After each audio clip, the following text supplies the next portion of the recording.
আচ্ছা বলেন তো, এক রাবি 1,00,000 হাদিস বয়ান করছে। কত লক্ষ? জীবনে একবার মিথ্যা প্রকাশ হয়েছে। কয়বার? এই 1,00,000 হাদিস কি হবে বলেন না কেন? সব বাদ, সব মৌজু হয়ে যাবে। জীবনে একবার এক রাবি 1,00,000 হাদিস বয়ান করবেন, জীবনে একবার যদি তার থেকে মিথ্যা প্রকাশ হয়, এই 1,00,000 হাদিস সব মৌজু। অথচ আমাদের ওলামাদের থেকে হাজারো মিথ্যা প্রকাশ হয়, এরপরে মাথায় নিয়া এই বিশাল আল্লামা। আমাদের বড় সমস্যা হলাম আমরা একজন চোর ডাকাত যখন আমরা জেলখানায় ঢুকি, বের হওয়ার সময় ফুলের মালা দেই। যদি জুতার মালা দিতাম তাহলে দ্বিতীয়বার কোন নেতা অন্যায় করতো না। আমি আলেম, আমি খারাপ কাজ করার পরে আমাকে প্রত্যাখ্যান করতেন, তাহলে দ্বিতীয়বার কোন আলেম খারাপ কাজ করতো না। কিন্তু আমরা কি করি? আমরা হাজারো আকাম কুকাম করার পর, আরে আল্লামা বিশাল এলেম। শয়তানের তো এলেম বহুত। শয়তানের চেয়ে বড় এলেম কার আছে আমি তো জানি না, কার আছে কিনা আমার জানা নাই। শয়তানের চেয়ে বেশি এলেম কার আছে? তাজকিয়া নফস খুব কঠিন, খুব জটিল, খুব তীক্ষ্ণ, খুব সূক্ষ্ম। এর জন্য তাজকিয়া নফস আমাদের সবচেয়ে বেশি করা উচিত। এই যে ওলামায়ে কেরাম আজকে যে আমরা করতেছি, আচ্ছা বলেন তো, একজন আলেম যার মধ্যে খায়রাত আছে, যে আল্লাহকে ভয় করে, একজন বেপর্দা মহিলার সামনে সে যায় কিভাবে আমাকে বলেন তো? আর সব বাদ দেন, সব বাদ, আত্মশুদ্ধি তো অনেক পরের কথা। যার মধ্যে খায়রাত আছে, আল্লাহকে ভয় করে, সে একজন বেপর্দা মহিলার সামনে নিয়ে মিছিল করে কিভাবে? আলেম মানুষ, আমরা শ্রদ্ধা করে সম্মান করি, অনেক ভালোবাসি। কিন্তু আপনি কি জানেন, একজন আলেম যদি প্রকাশ্যে হারাম কবিরা গুনাহ করে, এটা তার মধ্যে সীমাবদ্ধ থাকে না, গোটা জাতির মধ্যে ছড়িয়ে যায়। কি জানেন আপনি? হ্যাঁ, এটা কি জানেন আপনি? মনে রাখবেন, দিঘি ভাঙ্গেও না, দিঘি গড়েও না।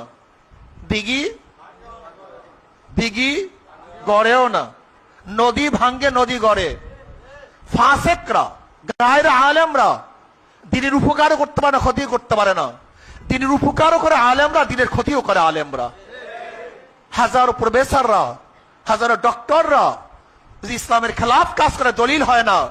কিন্তু আজকে মুস্তাকুন নবী সাহেব যদি কোন ইসলামের খেলাফ করে দলিল হয়, এটা ছাত্রদের মধ্যে, আমাদের মধ্যে যারাই আমরা দেখবো, ওই কাজটা হালকা হয়ে যায়। মনে হয় যেন না জানো, মনে হয় ফাঁক ফুকুরাস, মনে হয় যেন সুযোগ এটা হবেই। হাজারো কৌল এক ফেল, কোটি কৌল এক ফেল, হাজারো বক্তব্য এক আমল। বিশ্বাস হয় না। হুদায়বিয়া সন্ধির সময় জনাবে মুহাম্মদ রাসূলুল্লাহ সাল্লাল্লাহু আলাইহি ওয়াসাল্লাম যখন বলছিলেন যে তোমরা হালাল হও, কি হও? কোন সাহাবী কথা শুনতেছিলেন? হ্যাঁ, নবী আলাইহিস সালাম বারবার হালাল হও, কিন্তু কেউ হালাল হচ্ছেন না, কেউ না। সবাই হেরাম অবস্থায়, কেউ মাথা কামাবে না, কেউ হেরাম খুলবে না। নবী আলাইহিস সালাম পরেশান হয়ে গেছেন, পরেশান হয়ে গেছেন, কেউ আমার কথা শুনে না। ঘটনাটা কি? চিন্তিত অবস্থায় খিমার মধ্যে ঢুকছেন। উম্মে সালমা রাদিয়াল্লাহু তাআলা কি বলছিলেন? ইয়া নবী আল্লাহ, তো পরেশান কেন? কিন্তু আমার কথা তো কেউ শুনে না, আমি হালাল হওয়ার জন্য বলছি, কেউ হালাল হচ্ছে না। কি পরামর্শ দিছিলেন? আপনি নিজে হালাল হয়ে যান। উম্মে সালমা রাদিয়াল্লাহু তাআলা কি বলছেন? আপনি হালাল। নবী আলাইহিস সালাম হালাল হয়ে গেছেন। সবাই, কোনো কৌলের প্রয়োজন হয়নি, আমল ফেল।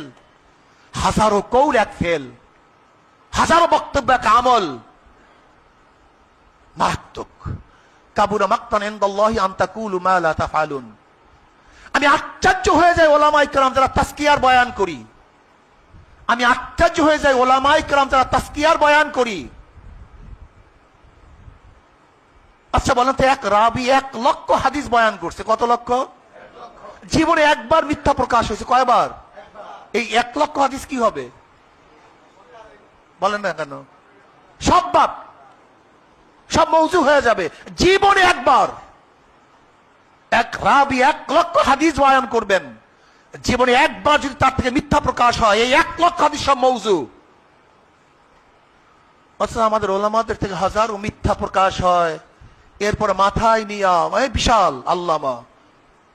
আমাদের বড় সমস্যা হলাম আমরা একজন চোর ডাকাত যখন আমরা জেলখানায় ঢুকি, বের হওয়ার সময় ফুলের মালা দেই, যদি জুতার মালা দিতাম তাহলে দ্বিতীয়বার কোন নেতা অন্যায় করতো না।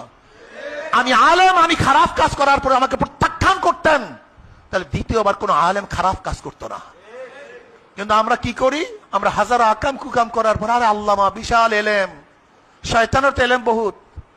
শয়তানের চেয়ে বড় এলেম কার আছে আমি তো জানি না, কারোর আছে কিনা আমার জানা নাই। শয়তানের চেয়ে বেশি এলেম কার আছে?